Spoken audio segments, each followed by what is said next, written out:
And Dave, go with the theme song. Yeah, no. No, not okay. Worth a shot. That was really worth a shot. Anyway, honestly, I kind of forgot about that. So I did too. It's okay. Isn't that how we started the first one year ago? Or attempted to start the first one as well? No, you wanted us to... I don't know what you wanted us to do. I don't remember. I remember something was supposed to happen on a regular basis, but for whatever reason, and we're going to blame Hector on this one. Alright, start the podcast. It already started. Way to join 30 seconds in. Congratulations. Okay. Way to be that guy. So, anywho. Start it over. I'm not going to start it over. We're just going to run it. That's what you have edit for. Yeah, exactly. I'm sending you the email file. You can edit that out later, okay? So... Are you ready for this? Ready for what? We already started. Have you heard about this? 2 years ago, one man named Mario had this idea that he would do a podcast with his friends. It's only been a year. It's been 1 year, okay? Actually, no. That was supposed to be dramatic, and he just fucked it up. You know what was dramatic is the fact that it took 52 weeks for us to actually get together and really plan this shit out and get it started. Let's be real Hector here. wasn't part of the first couple either. Oh yeah, Hector. Yeah, you can't talk shit. You weren't part of the first couple. Nigga never wanted to come around and shit. Come on now. 8 months in the making, Mario had this idea that he could do a podcast with his friends, but every time the date came around to do the podcast, none of these niggas was online. Flash forward to 2015, we all share a common fucking interest, and that is Bethesda's first ever E3. We all log on to YouTube and look at the fucking stream, and lo and behold, we see Doom in action as I masturbated furiously to this amazing fucking reveal. Dave's in the background with his Charizard hat. Mario's watching. Jennifer still has her annoying fucking laugh. And as fucking got him. Really? You gonna go with his thought? Damn, I tell you that about the you. Presentation continues. Reveal of shitty ass Dishonored 2. Wait. Some other shit. Hector. What? How are you just going to blow by the entire conference just like that? You really think you're just going to talk uninterrupted for 5 minutes and just get straight to the meat and potatoes? Well, in all fairness, I like the structure of that because he's laying it all on the table, and then he can go back to... So I started with, this, and then we can, hit each point after, based on that little thing that he did. All right, that thing you do? That thing you... Oh, shit. Anyway. All right, so Hector, my apologies. Continue. No, now you gotta really start over. Oh, shit. Here we go. You're like that train that derailed that long ago. Did you guys hear about that? Most people died. Which one? The one in Philly? It was hitting like 100 miles an hour in the fucking train. Hit the curb. You know what's going 100 miles an hour tonight? But damn it, I said it. I fucked it up. Bethesda. I can't fucking say the studio's name. It's okay. You need a beer. I need a beer. Anyway. You know, I was in at the bar the other day. What was that? Off track, come on. All right. We need to get back on track. Not like Amtrak, who's always off track. You know what? People died. We shouldn't make fun of that. We shouldn't make fun of that. R.I.P. Wow. R.I.P. Well, you know who died a lot? Fallout 4. The citizens there. Yeah? They died once. They didn't die a lot. Well, you know how... God damn it, I gave up. Fuck this. I'm done. Good night, guys. All right. No, but seriously. Why are we here, Hector? Why are we here tonight of all nights? We're here tonight to talk about the amazing reveal of Doom and fucking Fallout. Those other games suck dick, except for the mobile app game for fucking Fallout. Did it come out yet? No, I've been looking for it. No, I've been checking my phone every 5 minutes for this review, and it's still not fucking here. God damn it, Bethesda. They said right after the thing is over, it ended. They probably meant the post show. You know what? Not for nothing. Well, apparently they meant after Adam Sussler keeps fucking taking up all the goddamn EC time. I didn't even know he was still a thing, to be honest with you. Yeah. He came out of retirement just for Bethesda's first ever E3. Not for nothing. Like I love his podcast voice. I was just about to say I love his podcast voice. This is so dynamic. In a world where there is one conference on Sunday. That's pretty much what he's doing. I mean, he's got the movie trailer before he's going. Anyway, so let's talk about Bethesda's conference today. They started off with Doom, which was fucking amazing. Loved it. Hector, your thoughts? I don't think you want to know my thoughts because I had a full erection the entire time watching this reveal. I literally wanted to get up. But I stopped myself from standing up because I remembered I was being recorded and you guys could see me. But I was ready to pop out the Kleenex and the lotion. You were ready. That's how ridiculous that reveal was. It's been years since we had a decent fucking Doom game. In all fairness, you could just click off the video and then handle your business, mute the mic, and then it came back in. Exactly. And no one would have known. We thought we were maybe getting a sandwich or something. That's messed up. Or give some cheer cam. I got a sandwich at one point. You guys didn't even know. Well, in fairness, you were like a constant loading screen the entire time we were watching the conference, but that's besides the point. Well, maybe to you, but not to Hector. Hector saw me the entire time. Fair enough. Fair enough. But Hector, you're saying that you almost did all that? You definitely jizzed in your pants. There's no way you didn't Lonely Island yourself. I mean, like you were sitting there spastic as hell. So, realistically speaking, when I joined you guys while you were already watching the stream, I was literally mind-fucked because I'm a humongous FPS fan.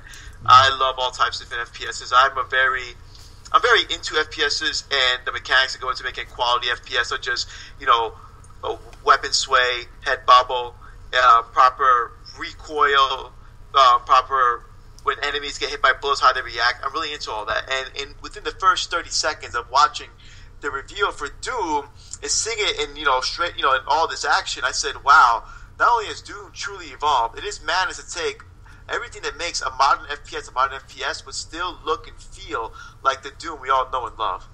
That really was beautiful. I mean, it's just awesome the way they just decided to do a complete and total reboot. Like, it's like, not only, I mean, obviously it's got the Doom name, it's got that legacy, people are going to see it, instantly recognize it, but the way the recent Dooms have been kind of on the shittier end of the spectrum, to see this complete and total, like, Etch-a-Sketch fucking shake-off, and for them to start completely fresh, from the ground up, it looked like was just visually stunning. It was fucking fantastic. It was ridiculous.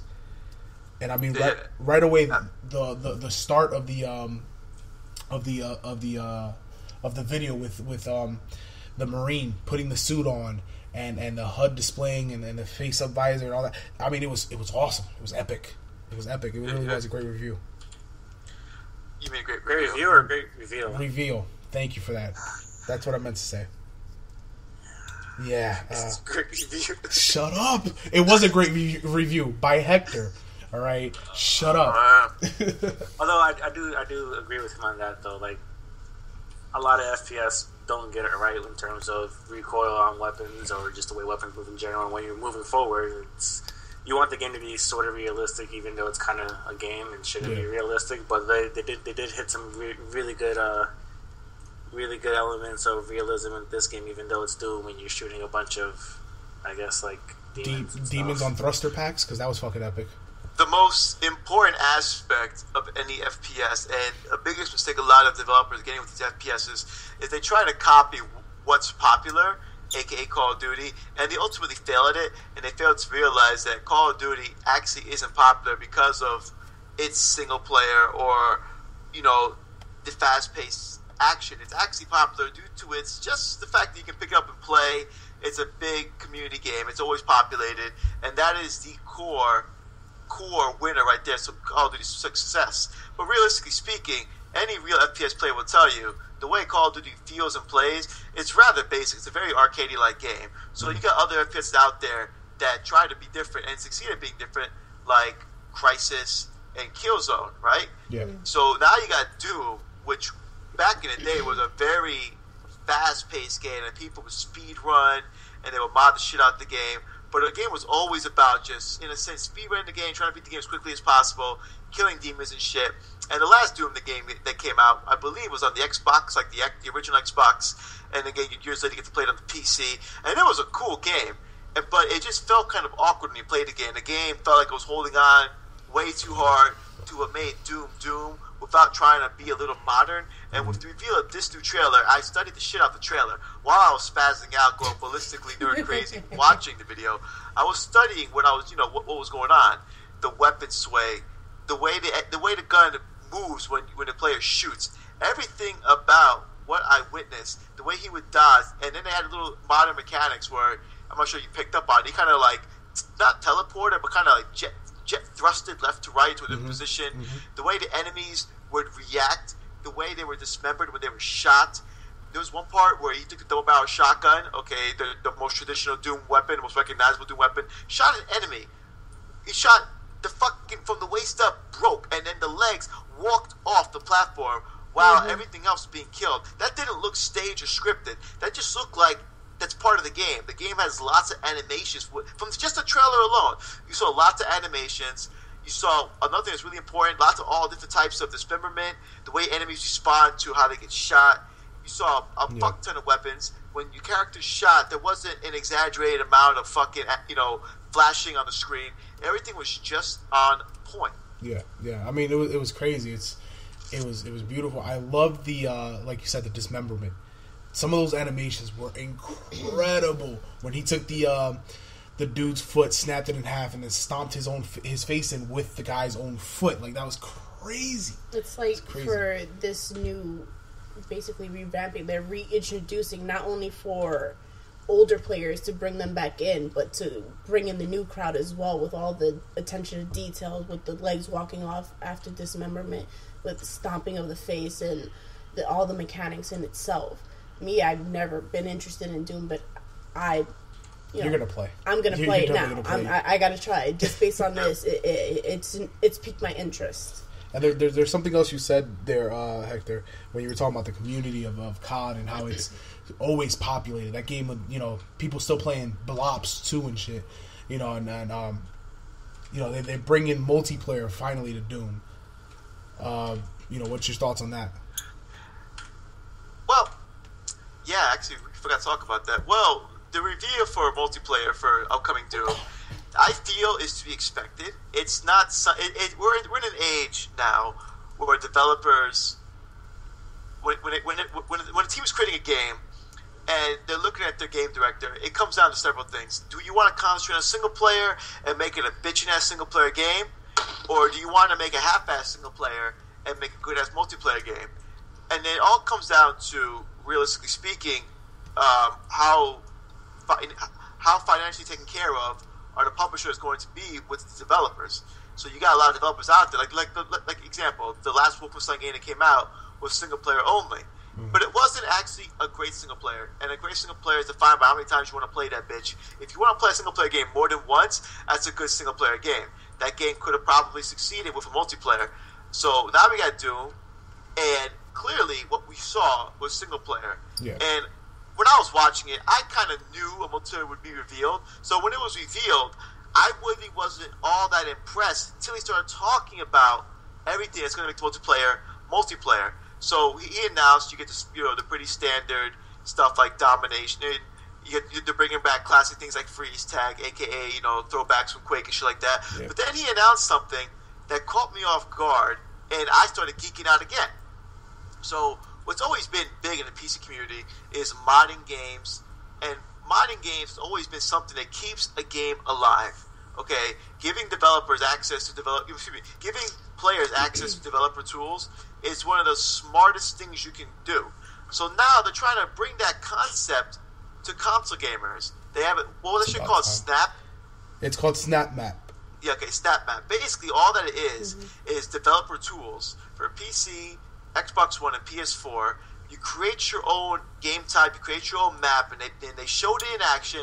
It looks simple as fuck, but you create your own concepts, your own arenas, and you get to share it with the community regardless of gaming platform. That is fucking ridiculous. That is a game changer. That is a game seller. That's awesome. Exactly. You let your imagination go wild, and you can take what they've done already, see how the mechanics work, and then build on top of that, and But it's not even just that. The big game changer, what he was saying, is the fact that, okay, you got an Xbox One, and you have Doom, and you're going to create something on that, right? Now, he's got a PS4. He can go ahead and see what you created, and if he thinks that's cool as shit, on his own PS4, he can download it and play it on his PS4, even though you created it on an Xbox One. And that's unheard of.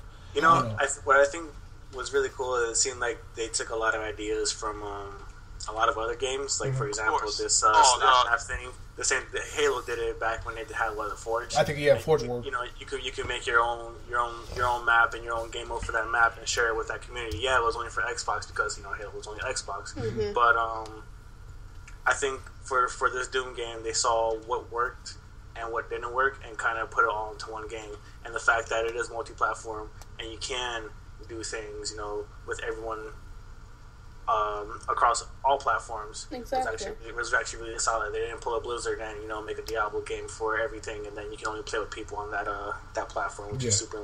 Yeah. So, do you guys think that this highly unlikely, this might open up the doors to maybe cross-platform gaming? Maybe you're playing Doom on an Xbox One against somebody who's playing Doom on a PS4. See, the problem with cross-platform gaming is they're all different. It's like their own servers. Yeah. You can't. Unless Microsoft and Sony decide to have some kind of agreement where they can where they can purchase, I guess, servers that can do that. Mm-hmm. I know it'd be a very big thing for the community because for example, Hector has PS4, you guys have Xbox, you gotta play games together. Well, they bought an Xbox so you can play games with you and stuff. How easy would it have been if you guys would have just been able to do stuff right off the bat? Yeah. To clarify, to shed some light on that, it all comes down to money. At the moment, only MMOs allow cross-platform gaming because it's just where the money's at. Example, Final Fantasy. I'm just throwing it out there. Of course, that was going to be your example. That doesn't surprise me. But I'm just saying, it is what it is. Final Fantasy, you can play Final Fantasy 14 Online. You can play it with PS4 players, PS3 players, and PC gamers. And the developers of this game wanted the game to be accessible to people on the Xbox One. The people from Microsoft wanted that cut. They said, so it wasn't a no-go.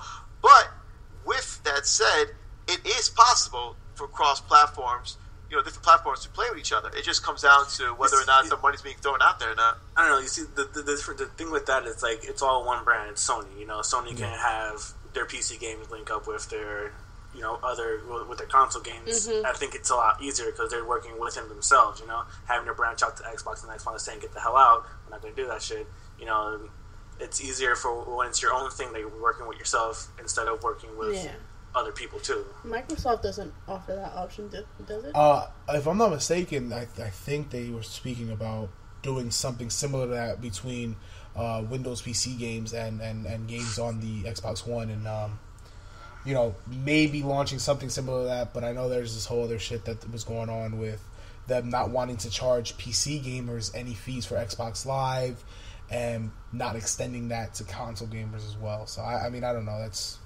There's definitely a market for it. There's definitely a lot of people that want it and would definitely go along with it. But like Hector said, I think they would have to. The money's got to be there. Throw like a dollar sign on that so they can say for this much you can play with whoever you want. Definitely. So the phone. maybe go ahead and Next read that. game. Wait. This is a professional podcast here. Okay. Yeah. So essentially, just with the four of us. You and Mara and I, we're primarily console players. Yeah, you two guys are mainly the computer gamers. So if I'm exclusively PC. Okay, stuff. I'm sorry. Yeah. And you're exclusively PC. My Hector's apologies. exclusively. He's primarily PC and exclusively PlayStation 4. Yeah. So it's like if we were able to cross-platform without shelling out that'd be awesome. Massive amounts of cash. I don't think it'd be a massive amount. I think it'd be more of a subscription thing, kind of. No, it'd be more like we have to buy the console kind of thing. Oh, yeah, but that's a one-time purchase. But it's one-time purchase is a one-time purchase. Yeah, and then we got to rebuy games. And now it's expansion coming up. But and off topic. But I think for a small subscription fee of whatever amount of dollars you can play with. Well, what would you say would console, and then for another a slightly higher one, maybe it could be other consoles and PC. Well, what would you say is a slightly small fee? Like, would you say $20 a month? I don't know. What's PlayStation Plus running at? I think it's like $60. It's 50 for the 50 year, for right? PSN, 60 for Xbox Live, and PS4 games primarily 1080p, Xbox game primarily 720p, and PS3 compared to Xbox. PS3 versus the Xbox original. This is the Xbox 360. Xbox had better online service. It is what it is. PSN compared to Microsoft's service for Xbox One, it's weird. It's a cheaper. PSN is cheaper, and yet at this very moment, in my honest opinion, it's better. Granted, all the fucking hacking bullshit that's going on when it comes to online gaming in general, whatever. It's just bullshit. We got aside with that shit aside, I'm having a better experience with PSN. Well, I Well, don't I mean, outside of whenever that Lizard Squad thing hit over Christmas, I never really had an issue with my Xbox One. Besides that, and that took a couple days for them to kind of recover from that. But yeah, they're usually quick. If something happens, they fix it within like the hour or so. yeah, we've never really had any issues with our Xbox. They And better fix that shit. You fucking online service the price of a fucking video game. I have a fucking fit. And now that we're like Central Time, it for whatever it seems quicker. Well, that's because we're in the future now. Oh no, we're in the past. They're in the past. future. We're in the past. So next game. Wait, real quick. So when you guys come back to visit, can I call you Martin McFly? Sure. You can call me anything you want, baby. Jesus Christ. So yeah, you can call me that too. That's fine. I don't know how much water I can turn That's into my wine. line. But You can't. look, you took my joke before too. I don't want to hear it. What was that? He was throwing the headsets off. Headset off. Keep up, Jen. Come on. Anyway, so the next game. I mean, Hector, do you honestly want to talk about the other games? Let's be honest here. Well, Fallout. there's only one other game I want to talk about. All right, so then let's quickly just Dishonored mention. 2, fantastic game. No. No, clearly, Clearly, you're missing the point. you mean to say Elder Scrolls Legends, which is totally not in any way, shape, or form a ripoff of Hearthstone at all. Definitely not that. Which is definitely not a ripoff of, Magic the Gathering. Which is not a ripoff of Pokemon Absolutely. or Yu-Gi-Oh for that matter. But all right, so Lord, go ahead. please don't tell me you just said that Magic the Gathering was a ripoff of Yu-Gi-Oh or Pokemon. Well, I was being I will facetious. tell you that the door is that way. You know what's funny? You Actually, pointed no, our at the door is that way. Our door is that I way. can see the door. Oh, that's right. We're on camera. No, I was being facetious. My apologies. It's not that door. Anyway, okay, so we'll just touch briefly then on the games. They announced they Battle suck, so Cry, go on. which looked like your words, Hector, a violent version of Team Fortress 2. Yeah, not really much to say on it. They talked about it a little bit, but realistically speaking, I'm not going to hype up a game like that. It looks like it's going to be another free-to-play game with a lot of microtransactions. It looked like the best way to put it, a very colorful, vibrant Kill Bill versus Team Fortress. Next game. Okay. Dishonored 2. Shit. Next game. It's shit. Because, you know what? I was one of the people that was really hyped for the original Dishonored. And with the whole promise of do whatever you want or whatever, the game just felt so fucking simple. It was like, imagine Hector doing this right now. Yeah. It was ridiculous. Like, it was just so fucking simple, Dishonored. When I beat the game, I was not remotely satisfied. So now they announced Dishonored 2. They don't show no gameplay. It's all CGI bullshit. So I'm not... You know what? Stop making fun of me with your little shots on that. Alright? Next game. Dishonored 2 game. Alright, so... I don't understand how you hype up a game so much that it was like a sequel to a game. Just unless you're completely revamping the game, which they didn't even show anything in terms of that. It just showed nothing. Cutscenes. Well, I mean, they did announce Dishonored, the definitive edition for the Xbox One and PS4. I know you're excited about that. There's only one special edition we're all looking forward to. So. All right, so okay, Elder Scrolls Online. I mean, they talked about it for a little bit. That's not the special edition we're looking forward to. Okay, so Elder Scrolls Online is another failed attempt at making MMO pay to play, and an MMO can only be pay to play when the game is good and the game is content, and that game went from fucking. It started off with a paid for subscription. They immediately realized they couldn't compete with WoW, Final Fantasy, and WoW just like people. WoW, yeah, I don't want to. That's a whole the train wreck. Fucking Elder Scrolls Online and WildStar thought they could pull off what Square Enix and Blizzard could do. No, they failed. They failed horribly. Oh yeah, WildStar was like the train wreck. The train. I thought it looked like Amtrak was. God, why did we come back to Amtrak? This is quite the derailment. It was bad. All right, so I mean, we already playing with friends at first was fun, but then after that, all right, we already spoke about real quickly the Hearthstone ripoff, the Magic the Gathering ripoff, Elder Scrolls Legends. I mean, are you guys really going to play another card game? No. Honestly, if it's free to play, I'll probably play it. I play pretty much anything that's free to play. I'm going to be 100% honest with you guys. I actually downloaded Hearthstone when it came out for the iPhone. Just to try it? Just to try it out. I kind of enjoyed it. You have a Battle.net? I do. Is Let me get that later because we can play some games together. All right. I mean, I'm still. We should all play Heroes of the Storm, and I will stream it to Twitch. That'd be amazing. All right, so hold up. We can do that, but like you have to remember, it's not like a team deathmatch kind of thing. It's fucking super objective based. With all the maps, so you have to have super concentration and be aware of when things should come back up, when camps come back up, when events are happening on the map. But that's the point, though. Me and Mario suck at these kind of games, so we'll go in, we'll hide behind you, and we'll gang spank, and we'll still lose. So, all right. So I haven't played Heroes of the Storm yet. Is that a MOBA? Is that what it is? Yeah, okay. But it's different because it's not like I guess one of the big ones, League of Legends, where it's like more individual kind of based. Like, all right, so in this game, it's like I said, it's a lot more team objective oriented. But like you have to have in each, you have like different lanes where you can be at. So each person that's in each lane can still go. Like, why are we talking about this? I don't know because you guys maybe want to play Hearthstone. I mean, all right, we'll talk about this later after. All right, no worries. So then, okay, so after they briefly touched on Elder Scrolls Legend, which is the game that everybody was waiting for, they talked a little bit about another game, something you may have heard of, Fallout 4. That sound familiar to anybody? No, maybe a little. Fallout 4. It's based in a post-apocalyptic wasteland. This time in Boston, apparently. Oh, that one. Yeah, have you guys heard about this game? Puppy. Wait, who makes the game? Bethesda. Yes, what she said. Damn it, Jen. Bethesda. Fuck. God damn it. Bethesda. There we go.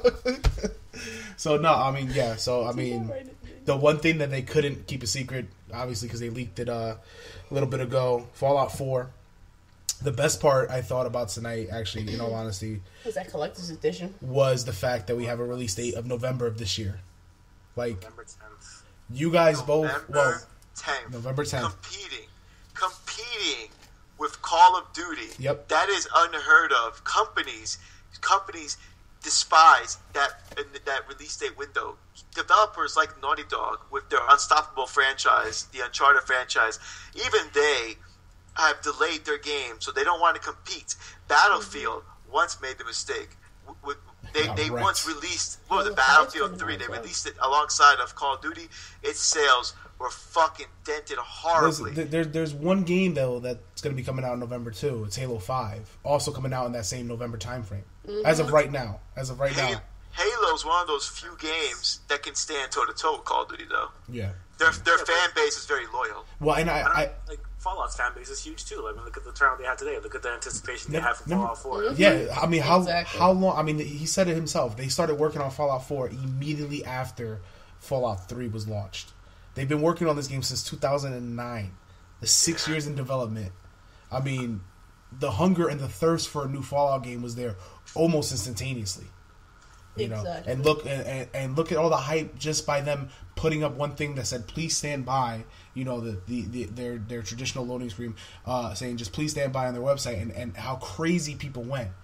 If there's any other game that, while maybe on the surface doesn't seem as big as Call of Duty, as big as a Halo, that could seriously dethrone them in the month of November, it's definitely Fallout 4. I mean, there can't be a question about that. Yeah, see, they have reputation too. Yeah, exactly. The thing about Call of Duty, it's kind of like the same thing since it first came out. Yeah, they might add a new game mode. Yeah, they might add some new mechanics. It all looks the same. It's mostly the same thing. I mean, yeah, Fallout's kind of the same thing as the old Fallout, but it looks, you know, they added a lot of other elements to other games. I mean, they added a lot, it seems like. I especially love the crafting. I'm loving the crafting system. You know. So good. It's ridiculous. And the fact that you can go ahead and turn a freaking pistol into an automatic sniper rifle, a sniper laser rifle, just by sitting there crafting through and digging through, and all the items that are in the world are now actually usable. They're not just there taking space. You can, you know, he showed the demo of how to make the scope, and you can use either duct tape or wood glue to use as an adhesive, and then you can take 4 different items might have screws, and you can use any one of those 4 items to take the screws out of it to add the screws in the glass coming from a window or a Coke bottle, or a Nuka-Cola bottle, whatever the case may be, is awesome. You know, the crafting system is ridiculous, and you know, to go off of that, the fact that you can now make settlements, which I thought was awesome as hell. The buildings, and you can start, and you can and again it's optional, but you can start rebuilding society in this one, and it's pretty cool. Yeah, and the fact that they make it so interactive, where you have to set up your defenses, you have to provide things for your people in your settlements, is actually really solid because it keeps you wanting to go back and making sure everything's good. Exactly, and you get a puppy. And you get a puppy. She just cares about the puppy. But what I think adds an extra layer to that is the fact that you don't have to do that to complete the game. No. You have the main story missions, and then as an optional thing, you can go ahead and build different settlements here and there, and provide for the settlements and build defenses. And I think that goes back to what Hector was saying before about the replayability of a game. Yeah, you beat me to the point I was going to say that as soon as you start talking. I'm sorry. My bad. So go ahead. You take it from there then. No, you can go. I'll chime in afterwards. All right. I got this. I'll come in with my chiming. Well, I know Hector's chomping at the bit here. So, you know what? I'm just going to turn it over to Hector here. Did he just chomp at the computer? He just chomped at the camera, yes. God damn it, Dave. Go ahead, Hector. I know this is the game that you wanted to talk about tonight, so go ahead. So, I just want to get out of the way. For those who are unfamiliar with Fallout and trying to figure out why all the hype from Fallout is out of nowhere right now, Bethesda are the creators of Oblivion. And Oblivion caught everyone off guard when it was released. Stop head-bobbing, I see you. No breaks. No breaks, man. The hype train is real, man. There's no breaks. Oh, great. But after Oblivion, you got Fallout games coming like Fallout 3 and its expansions. Then they had Skyrim come out. And when Skyrim came out, that really just put Bethesda on the map. Oblivion made Bethesda popular, okay? And the original Fallout games made Bethesda popular. But when Skyrim came out, Skyrim just destroyed everyone's expectations. Skyrim raised the bar. So now we're thinking, how the fuck can you actually beat Skyrim? Even Bethesda doesn't even think they can beat Skyrim. Because Skyrim to this day is still one of the most played games on Steam. It's the most modded game on fucking Steam. It still has more players than most games on Steam. And it's not even a multiplayer game. So that's telling you something. Now it's been years. We've had Skyrim for years. Bethesda's been very quiet lately. And all of a sudden, like you said, you get that leaked picture of the Please Stand By. This is building up the hype train. Because there has not been a Fallout game for years. And now everyone starts going back to the old games, and now they're remembering everything that Fallout was. So now what's making people even more excited is Fallout 3 was an amazing game. It wasn't for its replayability, because believe it or not, most people, you really wouldn't replay a Fallout game, because there's so much to do in the original, on your first playthrough, you can play that game for thousands of hours on one playthrough. That's the kind of content, that's the kind of experience you get with a Fallout game. So then you got that in Skyrim, but just better. So now people are excited because they know that Bethesda's going to do it. They're going to come out with a game soon that's going to destroy Fallout 3. It's going to destroy Skyrim, and Skyrim was thought to be unbeatable. You clearly saw the reveal for Fallout 4. You saw it in action. You saw what they revealed. You saw what they promised. Everything they keep adding to the game. And I'm sitting there like, this is phenomenal. This game's going to sell millions. It's going to be ridiculous as fuck. Yep. It's going to be the kind of game where you spend $60 on it, and you're going to put in more hours. You're going to get more enjoyment. You're going to get more ridiculous amounts of content than you would by putting forward hundreds of other dollars for other games. Fallout 4 aims to be that game. And I think it's going to deliver on all those fronts. Now, it's funny. You said $60. I don't know about you, but I'm definitely planning on spending more than $60 on that game for one reason and one reason only. That Pip Boy though, seriously, Special edition, yep. That collector's edition is going to be fucking wait for it, ridiculous. Seriously, just I mean that thing alone, it's easily going to be at least $200. I'm calling it right now. That's going to be my projection. I'm going to say $250. Did you get a new tattoo? 200, 300. Dave, did you get a new tattoo? Maybe. Is it on your arm? Are you on my arm? I mean, I don't know. Did you tattoo my name on your arm? Why? Stop with this. Okay. Anyway, yeah. I'm thinking like $249.99 for that thing, and it's fucking awesome looking. And it's got built-in capability for you to put your phone in there and wear it like an actual like smartphone. It's with the pretty technology, crazy. it might be a little more. No, I mean, It could be, if it's going to work as well as they hope it's going to work, it'll probably be more. At least. But when they showed off the Pip-Boy, it looked exactly like the Pip-Boy from Fallout 3, and obviously Fallout 4. When the guy touched the screen, it was a complete touch screen. Mm-hmm. His cell phone wasn't in the Pip-Boy. That was the Pip-Boy itself. The Pip-Boy works by itself. You can take the screen out and put your iPhone in it. And then use the app that they releasing. Yeah. And then the guy talks about on stage how most second screen experiences, from a game where you have the external screen. Oh yeah, you can play the game and you can adjust the game, or you can do little side quests on your phone. He straight up said most of that shit is fucking stupid. Yep. Literally on stage, he said, "Fuck." He said this shit is fucking stupid, but he's promising that their shit is the least fucking gay, and you're gonna fucking like it. Damn, but you had to go hella Puerto Rican with it. I didn't even have to see you doing it to hear the clapping. Yeah. And then, on top of revealing a goddamn secondary app for Fallout and the Pip-Boy, they're talking about a goddamn mobile Fallout game that actually looks really fucking interesting. Talk about it. Jen said something that I was like, yo, yeah, that game definitely reminds me of that. You guys ever played Tiny Death Star? On mobile? Oh my goodness. That game reminded the two of us exactly of Tiny Death Star. There's a lot of tiny games like that too, and I thought the same thing. Like I used to play one of them. I mean, literally every day, and I would log in constantly, just trying to keep track of everything, just to make sure that I can progress my little thing as much as I can. So it definitely looks like something that would be very, very a lot of hours in, and I kind of wish it was a little more interactive with the actual game, kind of like. I mean, it's kind of a bad example, but Injustice game for the mobile devices, how it kind of unlock things. I mean, nothing really too impactful on the game, just different cosmetic stuff. I mean, it would have been cool if they kind of incorporated a little bit with that. But the fact that it works. You mean like more for it to link up with the game itself? What's up? You mean like to unlock stuff to play using the game? Yeah, I don't know if I know Mario played Injustice, and then the Injustice game on the mobile devices. Yeah.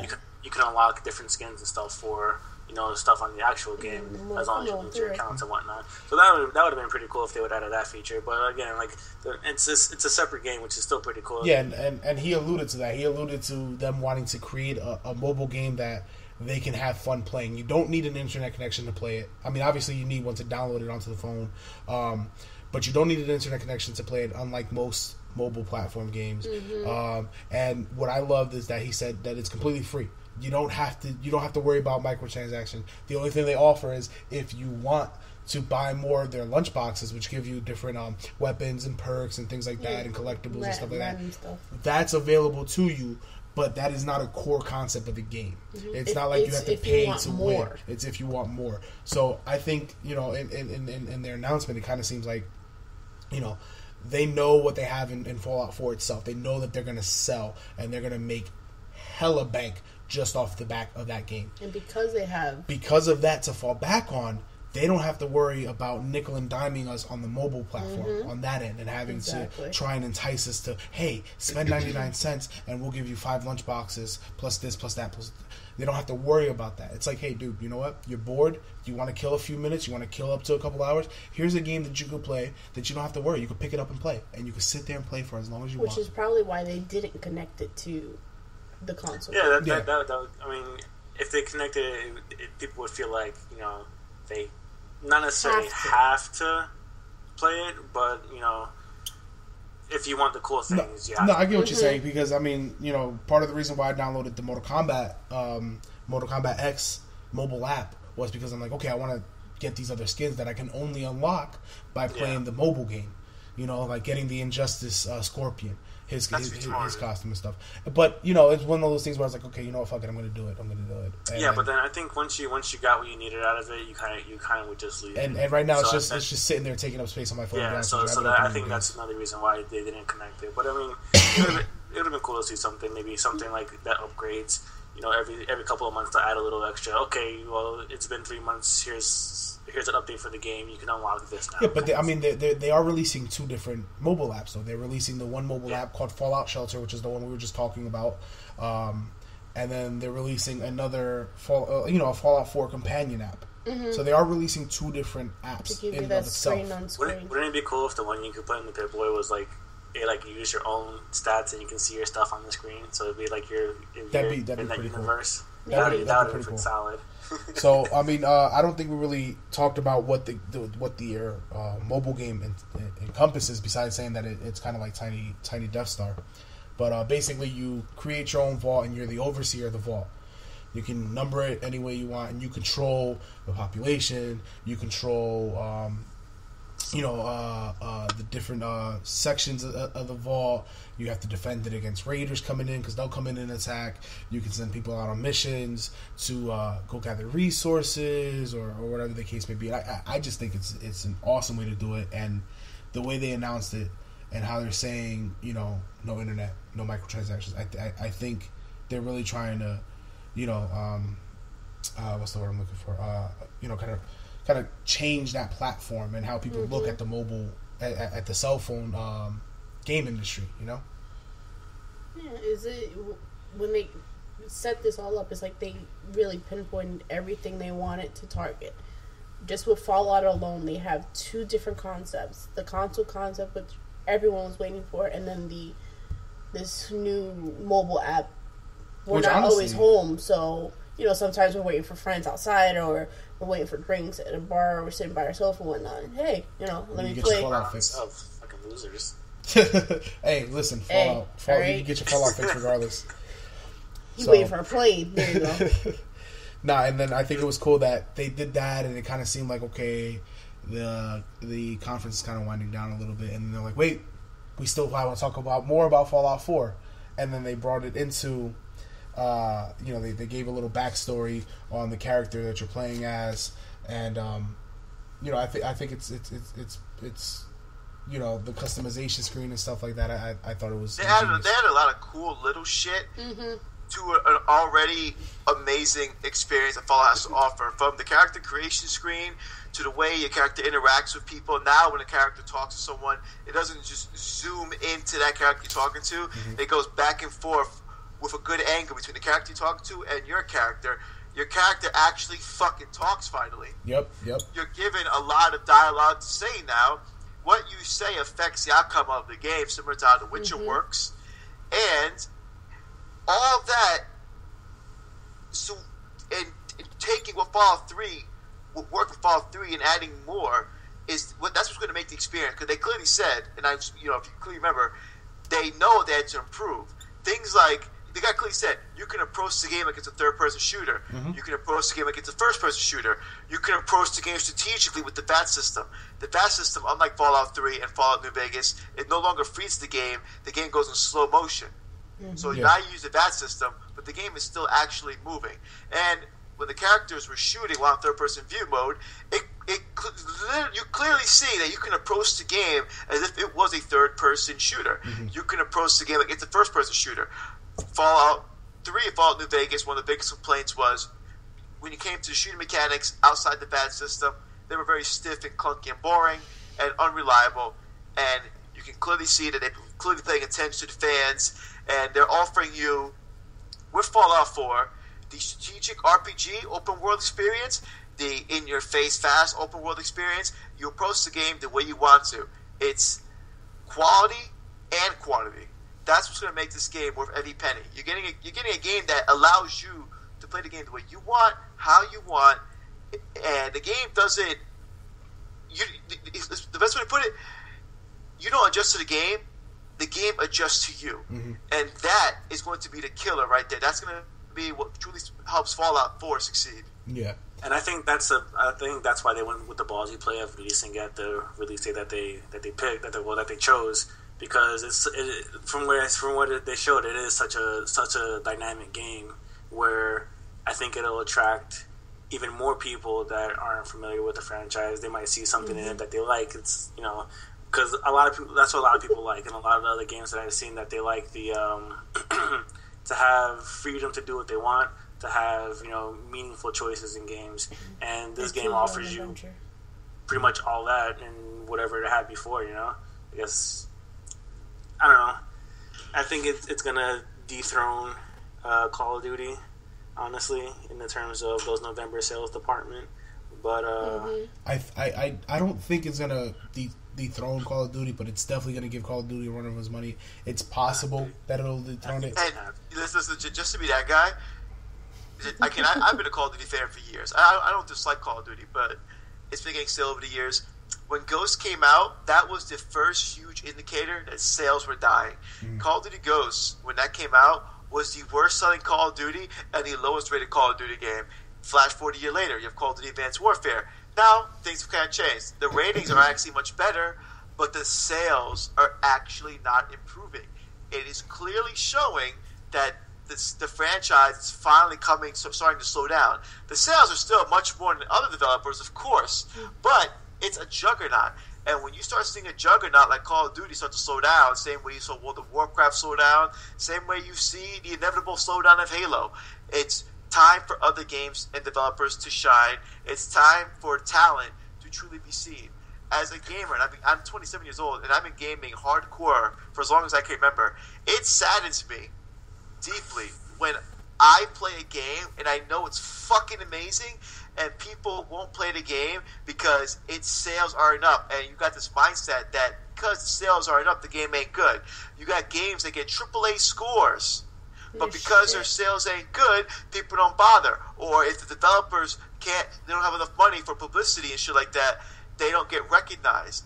And I'm glad to see an RPG, because I'm an RPG gamer, I'm glad to see a game like Fallout that at one point was considered just another game become this mighty juggernaut. People are jumping on the Fallout bandwagon. We welcome you with open arms. Welcome to real fucking gaming. Well, you gotta remember, times are changing. It's like, you like that, don't you? Yeah, that's great. Back in the day, it was you can have Call of Duty, and you play through single player if you want, whatever. Then you jump into multiplayer. But then it's a static process. It's completely linear. I mean, the thing with, I guess Fallout to an extent is going to be that way, but it's just so many choices of what you can do and what you can't do. I mean, there's literally no wrong choice in what you can do in that game. But in games like Call of Duty, you have to follow the straight line to get from point A to point B. It's a very linear story, yeah. and that's what a lot of first-person shooters tend to be. They're just that linear. Okay, here's where you're at. You got to get here. This is the ending, and you have a straight line to go through, and that's how the story unfolds. And I think that's what Bethesda saw. Like they didn't want to make a game that was like that. They wanted to make a game where you have options. You have the freedom to do whatever you want, to design things however you want, to make your own towns however you want, to do things, to do this, to do that, to make your own person however you want, you know. And I think that's why it's going to actually do super well considering the sketchy time frame where they had it to be released. Well, I mean, it's not really sketchy. I mean, what it seems like Bethesda did is that they really did their research as to what gamers of all ages are really into, combining into this one awesome product, and then they just decided we're going to throw it out in November, which comes in time for holiday sales. Yeah, but Hector touched on a good point with the whole World of Warcraft thing. You can't listen to what the people want so much, because it ends up turning into pretty much what World of Warcraft is now, where everyone's like, okay, you gave us what we wanted, but we still hate the game because it's kind of crap now. You have the people who are, I guess, stuck in their ways and don't want things to change, kind of thing, that don't like the way things are done now. I mean, you might have the same thing you might have people that are going to stay with Call of Duty. Call of Duty is the best game in the fucking world. We're never going to play Fallout just to prove a point, kind of thing. XX no scope 420, right? You can't, like... I mean, yeah, you can listen to what people want, but at the same time, you have to... Yeah, you don't want... You can't appease everyone. There's a difference between fan service and listening blindly to the people who play your games. And I think, they did a good job of, okay, this is what you guys want. You guys want an updated Pip-Boy. You guys wanted an updated VAT system. You guys wanted the ability to, branch off the dialogue, because the guy did say that it was dynamic dialogue where, nothing's static. There's nothing static. Hell, even the baby that's at the beginning of the game changes depending on how you customize the couple that you start off with, and depending on how that happens. So everything is ever changing in that game, And I think what they did was they erred on the side of caution. Like, okay, we're going to give you guys all this, but we're going to give you guys all this on our terms, and we're going to make it so that you guys are still going to enjoy it. Exactly. You guys are still getting what you want. You know, you guys are getting your cake, and you're being able to eat it too. And, you know, I like cake. Everybody loves cake. How do you not like cake? Hey, I just want to chime in something. Go ahead. So apparently, this ballsy approach to a release date is not the first time they've done this. Uh-huh. I just was informed by someone on my Facebook. Fallout 3 was released side by side with Call of Duty World at War, and Fallout 3 was a very big financial success. Jeez. Well, I mean, it worked the first time, right? If it worked the first time, in history, like they say, history repeats itself. You know, we're looking now, coming this holiday season, we've got at the bare minimum, if the rest of E3, you know, just completely bombs and we just get a bunch of shit coverage or shit announcements, we're looking at 3 AAA titles being released within the span of 1 month. That being Halo 5, Call of Duty, and Fallout 4. You know, and I mean that's just a boon right now. An epic Christmas for gamers. You know, that's just a huge boon. Mm-hmm. You have the options, and this is now where, you know, the people who say, oh, you know, Call of Duty's the same every year. Oh, Halo's just so stagnant and it's the same shit. And now they're trying to bite off of Call of Duty. You know, this is now where people can speak with their money, speak with your pockets, and go and get, if you're so desperate and hungry for change, go and get Fallout 4. Go and try something different. You know, and I mean, you know, I'm pretty sure I can speak for the 4 of us here. Well, at least definitely the 3 of us. Jen never really played Fallout, but we're a little biased towards Fallout, right? I'm pretty safe in saying that.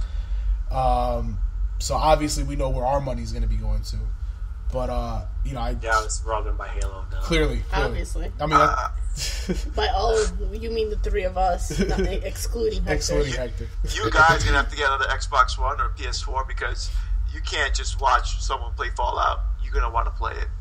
Exactly, but you're gonna have to get already. Well, actually, we're getting a PS4. Halo. So there's another game that we wanted that we can't play split screen. Oh yeah, actually, you know, not to bring that up, Halo 5. Yeah, Halo 5 no longer split screen. So we're gonna have to buy 2 copies. It's been confirmed because the Halo game runs at 60 frames per second. They don't want to sacrifice any of their time or engine power to a split screen, so they remove split screen. Something that's actually been very successful and popular in Halo, which is to me, it's a questionable approach because sometimes developers give you an answer that you don't want to hear, and they try to justify it with what they feel works best. But split screen has always been not only a big thing in Halo, but an actual important thing in Halo. You played Halo split screen like it was the most hardcore shit on earth. You played Halo 2 split screen like it was the most hardcore shit on earth. We played Halo 3. I remember us playing Halo 3 back in the fucking day. And we played Halo 4 split screen. When ODST first came out, we said that all night. So as a customer, to tell me that I can't play fucking Halo 5 in split screen because you want to lock 60 frames per second. I understand 60 frames per second. I appreciate 60 frames per second. But if you're telling me that I have to buy my son or nephew or whatever another fucking Xbox and another fucking TV so they can play Halo with me or my son or cousin, I feel that decision should have been thought out more because that's a little far-fetched to me. I mean, I can kind of see where they're going with that. I kind of understand, like, if they're planning on there being that much stuff happening on the screen where the frame rate's actually going to it's actually going to matter, then I can kind of see them justifying like that. Like, I don't remember if you remember us playing Borderlands when they first came out, and we were playing split screen, and shit was going crazy. But we played the PS3 version, the shitty version. Yeah, and shit was going crazy. Like 3 frames a second, just trying to stay alive. But they fixed that because with the PS3 version of Borderlands 2, the split screen worked just fine. Yeah, it was just a bad port the first time. Well, and I mean, on top of that, the Handsome Jack collection. Oh yeah. When it launched for Xbox One and PS4, you have 4-player split screen. So it's not like the capabilities aren't there to take advantage of and still keep a nice, clean, crisp visual on the screen. I think it's just a matter of just changing trends. More and more people are gravitating, obviously, towards online gaming. You know, there was this whole big thing last year with, well, the consoles have got to be always online. Obviously, that in and of itself failed, but clearly online is the future of gaming. Whether we choose to accept it or not, that's clearly where the path is heading towards.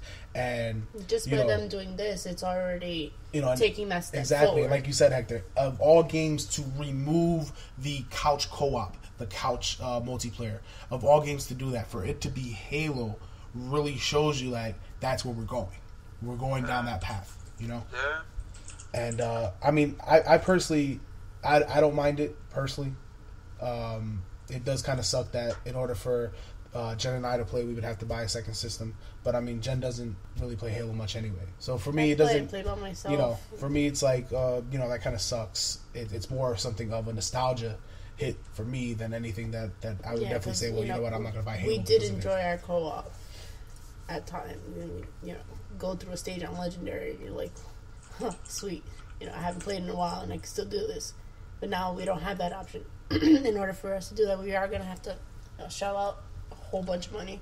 Well, that's okay, because, hey, how can we fuck our fans over? I know. Let's announce a 1 terabyte fucking hard drive a year after people were clamoring for it. No.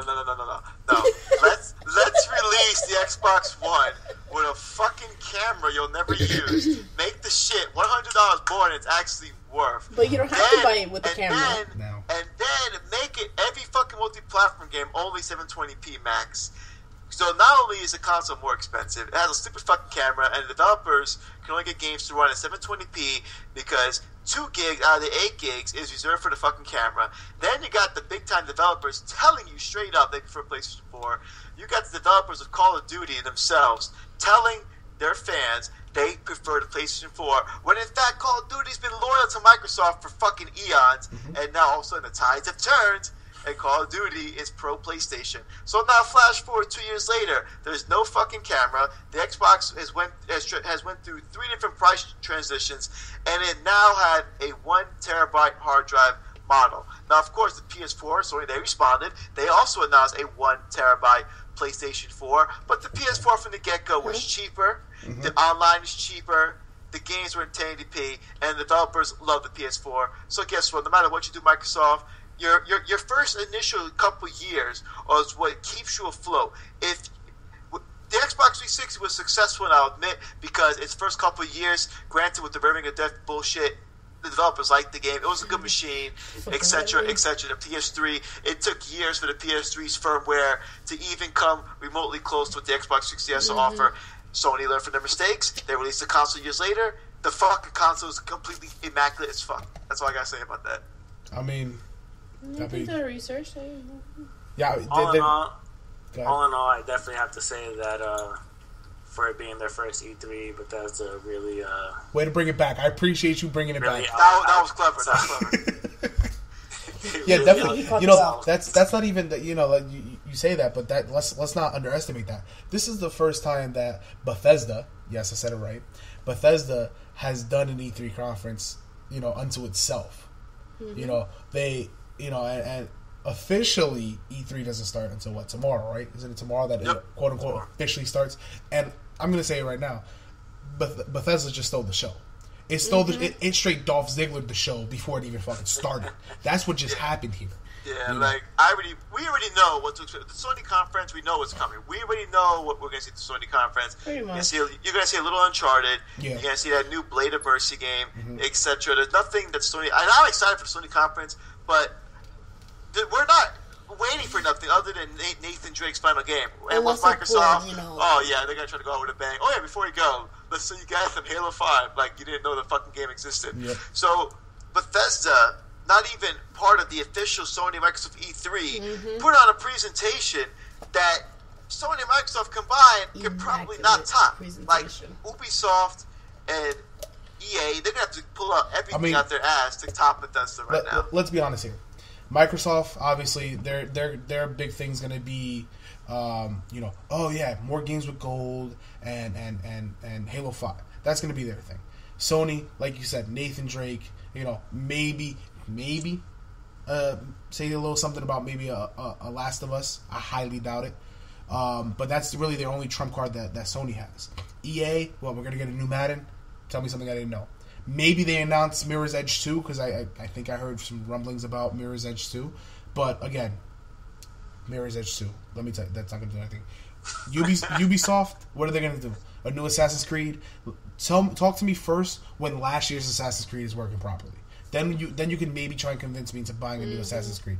Right? The only thing Ubisoft has for us is the Division, which looks cool, but I mean, we're not getting no fucking news about it. Yeah, no, I mean, and didn't they announce that last year? And Yep. we haven't seen or heard anything about it since then. Maybe they have some updates. You know, and then Yeah, but what? 2 years in a row, the same thing? Like, yeah, exactly. They're not going to do that. You're just asking for trouble if you do that. I think the only thing that could really, maybe steal a little, not even much, but a little shine off of Bethesda would be if like Nintendo announced a brand new Star Fox. You know, and even that, like I said, it'd be very minimal dent. Maybe like a Star Fox RPG, though. You're like kind of like a Super Mario RPG. Or Pokemon Snap 2. Let's be honest here. Pokemon Snap 2 for the Wii U. Ooh, that would be...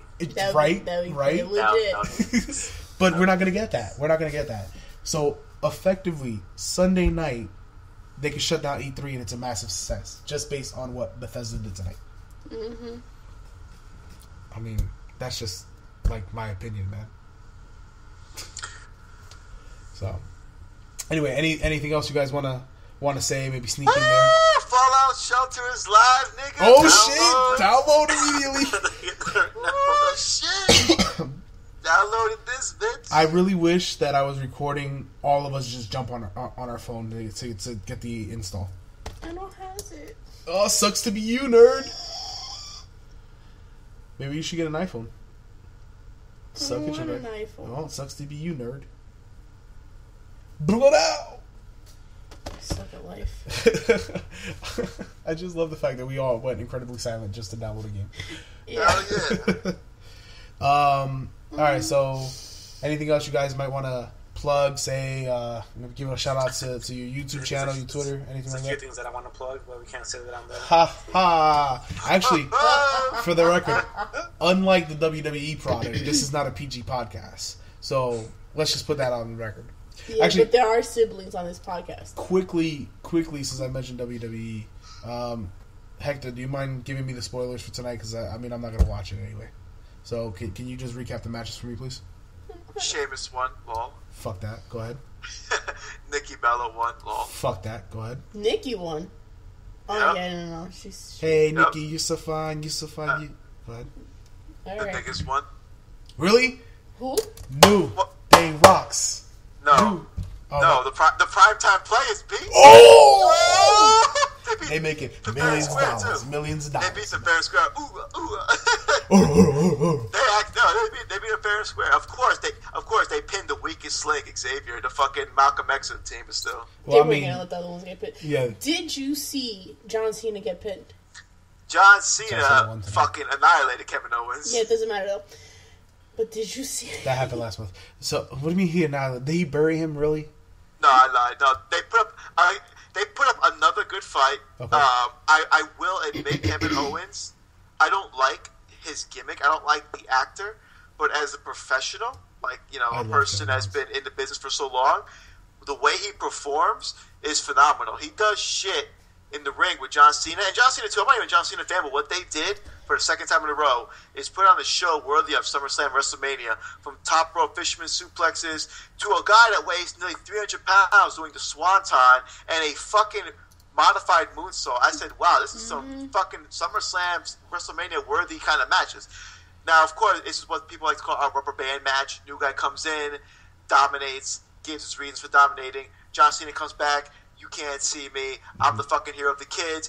Vince McMahon's not going to let his boyfriend lose twice in a row. John Cena wins this time, but then Kevin Owens, John Cena, and he does a little power bomb on the edge of the ring, walks out with the last laugh. They're going to fight one more time. I kind of guarantee Kevin Owens will actually win the rivalry to get his big kind of career started, and John Cena will eventually lose the U.S. belt next match. I hope you're right. That's I love we were Kevin actually Owens. talking about that after the first match. Yeah, we pretty much, once the minute they announced that it was going to be Owens Cena 2, we knew Cena was going over.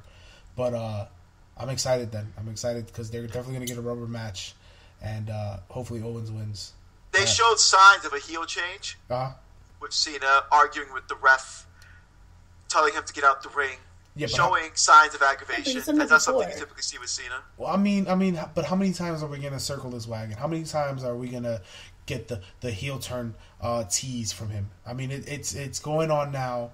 You know, remember after WrestleMania? Yeah, that was awesome. His tongue in cheek little. Do you guys maybe want me to turn a heel? That was clever. But you know, it's been 13 years now, and aside from when he first debuted, and even when he first started doing the Thugonomics, Dr. Thugonomics gimmick, he was a heel. We've been now John Superman Boy Scout Cena now for the better part of the last decade. Mm-hmm. You know, at this point, enough is enough. I don't think he's going to turn heel until he's getting ready to retire. Even then, it's probably not. Gonna and even then, it's going to be very short lived because once he retires, you know, he's going to come back with the Hulk Hogan nostalgia pop. You know, the Shawn Michaels pop. These are guys who can never not be a heel now the rest of their life. Yeah. You know, and just to cut this in, you know, you got to throw it out there. Rest in peace to the legend, the American Dream, Yep. Yes. Dusty Rhodes. R.I.P. in peace to, you know. I was very surprised when all the wrestlers were out on stage. There was no sign of Goldie or Stardust. No, I'm assuming they're with family. Yeah, I would assume so. I mean, you know, they probably just paid their respects, but they're not going to be back. What he passed on Thursday, Friday. It's still fresh. You know, the burial might have been today, but you know, definitely R.I.P. to Dusty Rhodes, a legend in NWA and in WCW, and you know, I think WWE did him dirty, put him polka dots, but that's my personal opinion. Polka dots. Yeah. But for those who are unaware who Dusty Rhodes is, the legend, one of the best promo guys ever in the business. Ever. Mm-hmm. On top of that, once he retired, he would actually never left WWE. He stood backstage and helped rookies find their gimmick, you know, just find what they could potentially be, and has helped people like Triple H, including John Cena, The Rock, Stone Cold, everyone that is big today owes something to Dusty Rhodes. Yep. And you know, his sons are still wrestling. Dustin Reynolds, which is portrays the character Goldust, and Cody Reynolds, who portrays the character Stardust. You know, and I mean, it sucks to say this, but you know, WWE does a lot of times turn tragedy into storylines, and if they're gonna do something like that, and you know, Rey Mysterio won the World Heavyweight Championship shortly after Eddie Guerrero died, I really do kind of hope that if anything good comes out of this is Cody gets a push. Short-lived. Cody gets a nice little push because I fucking love Cody Rhodes. He's awesome, and he drops the Stardust gimmick and goes back to using Cody Rhodes and brings a little more legacy to that Rhodes name because his father was awesome, a great charismatic individual, somebody who wined and dined with kings and queens and sat in alleys eating Frankenbeans. I mean he was just fantastic, you know, and you know, but you know, I'm sure tomorrow night they'll probably have, you know, the 10 tolls of the bell, and no, they did it on they did it tonight. Okay, yeah, no, like I said, I didn't watch it, but you know, and hopefully tomorrow night we'll see Cody Rhodes come back, or we'll see something out of them. What was the next match after Cena Owens? Let me see. The Intercontinental fight, Ryback and Big Show. Okay. Strangely enough, but Big Show won by disqualification, and Miz interfered and attacked Big Show. So the match was kind of weird, and it looked like Big Show had the match won, but Miz interfered because he has some shit going on with Big Show. And then, of course, who didn't see this coming? Seth Rollins retains the belt. Oh, he beat Dean. Yep. I'm really feeling Dean Ambrose. I've been on an Ambrose kick lately. I mean, he's not up there with Kevin Owens yet. Because I mean, let's be honest, I look like I can beat Kevin Owens. He's my body type, you know. So I look up to Kevin. What's really good about the Shield, what was once the Shield, is the development of these three very young, very fortunate actors. Very different. None of them are in their 30s yet. Roman Reigns being obviously what they're trying to be. You know, today's big Samoan guy like The Rock. Rock 2.0.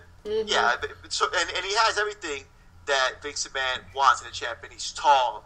He does have charisma. He just needs to just kind of portray himself a little better on the mic. He's getting better and better at it. He has the appearance. He has everything about the way he wrestles. He's a powerhouse, and he's getting better and better at his performance. You have Dean Ambrose, who is blatantly a modern Stone Cold.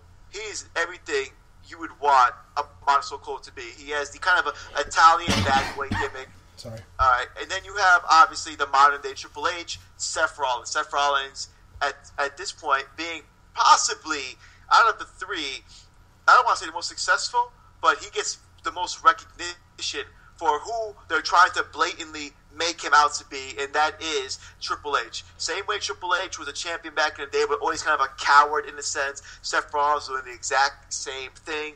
Dean Ambrose, the guy that he may never always come out on top, but when his fucking theme song plays, the arena goes bananas. He puts in a show, and then Roman Reigns gets the traditional, in a sense, almost unfair pop all Samoan wrestlers get. It's supposed to be realistic. Well, I mean, basically what you just did was you described the three pillars of the greatest boon in wrestling history, being the Attitude Era. Stone Cold, The Rock, Triple H. Those were the three pillars on which WWE built its Attitude Era and its dynasty at that point. And you know, the comparison is spot on.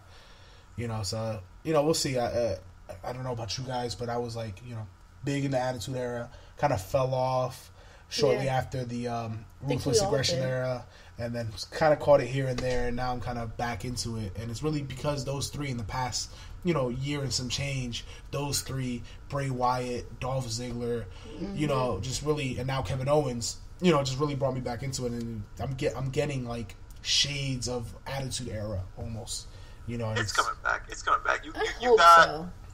got wrestlers like Bray Wyatt, which obviously are meant to portray newer versions of, you know, The Undertaker from back in the day. You got Kevin Owens, who kind of fits the requirements of a lot of wrestlers. Kevin Owens, if they play his gimmick right, can probably be one of the best bad guys in history of WWE. Not only is this guy big, he's actually very athletic for his size and weight. And he does things other wrestlers just can't do. You don't typically see a nearly 300-pound guy doing a perfect swanton, lifting people up like John Cena, who's actually very fucking heavy, like it's nothing. He puts on a great show. It's sad to see that it took him 15 years to finally get into WWE. Could it have been lack of publicity? Could it have been that Vince McMahon didn't like the fact that he was chubby? Could it have been Kevin Owens just didn't get that chance? But it is what it is. The WWE at the very moment has a very good roster, and ever since Triple H or Stephanie took over, especially with the NXT concept, it's clear that Triple H has a lot of ideas. They can't ever be hardcore like they used to be back in the day. What with the banning of a lot of dangerous moves like the power driver, the curve stomp, etc., with the PG rating. But it's very blatantly obvious if you listen to the Stone Cold podcast, which I highly fucking recommend you do, that Triple H has a lot of ideas and he wants the companies to succeed. And because he's a veteran himself, and because he was actually a wrestler, you know, he still technically is a wrestler, but because he was actually in the ring, he knows what works and what doesn't. He understands what needs to push, what doesn't need to push. He actually goes into detail about how he talked to the actor who plays Daniel Bryan as, okay, this is when you're going to get your push. No, it's too early. Even Vince McMahon kind of chimes in with the Stone Cold podcast. He talks about how Cesaro, they kind of fell off the push because the actor in general kind of just lacks what they're looking for. And it seems right now with everything Triple H is doing, from buying out the biggest independent wrestlers in the game, like Finn Balor, Hideo, and Kevin Owens, he has a plan up his sleeve. It's ridiculous. Yeah. I mean, and right now he's got the Midas touch. Everything he touches is gold. I mean, you know, it's definitely, you know, wrestling has always been a cyclical business. And you know, you go back to the 80s with Hulk Hogan, superhero, and now you see it in John Cena here 30 years later. You go back before the 80s where it was a little more nitty-gritty, little more violent, then you see that reflected again in the Attitude Era. You know, wrestling is cyclical, and it's only a matter of time before it, you know, swings back the pendulum and goes the opposite direction. But anyway, we're running a little long here, so you know, swinging pendulums. And we got definitely sidetracked a bit with the wrestling talk, but you know, I say we can wrap it up here and wrap it up, and you know, kind of call it quits on the first, I guess, relaunch of the podcast officially. We tried, like I said, we tried to do this last year. Clearly, it didn't work, but different times. We'll try it again and see how it works. I think we need to condense it a little bit. That's like super long. So well, I mean, you know, not really. We can always cut the wrestling talk and set that up separately. Hector's gonna work on this anyway, so let him deal with it. He can figure it out. Yeah, I got it. So Dave, is there anything you want to plug? Your Twitter, YouTube handle, anything like that, Twitch, anything like that? Besides that devilish smile that you have going on there. Ladies, he's attractive. He's got dreamy eyes. Call him sometime. Tweet at him. Follow him on Facebook. I don't fucking know. Are you still at the Mastodon? Not yet. Maybe on the next one when we start to get this rolling a little more, we can start plugging everything. Get our handles out, not our mustaches, but Haha, I see what you did there. Mustache. Handlebar mustache. All right, so all right then. So let's just call it a wrap then. Here, it's been fun, guys, and hopefully you guys enjoy this episode, and be on the lookout for any more. All right, guys, say bye, guys. Bye, guys. Bye, guys. Later. Bye, guys.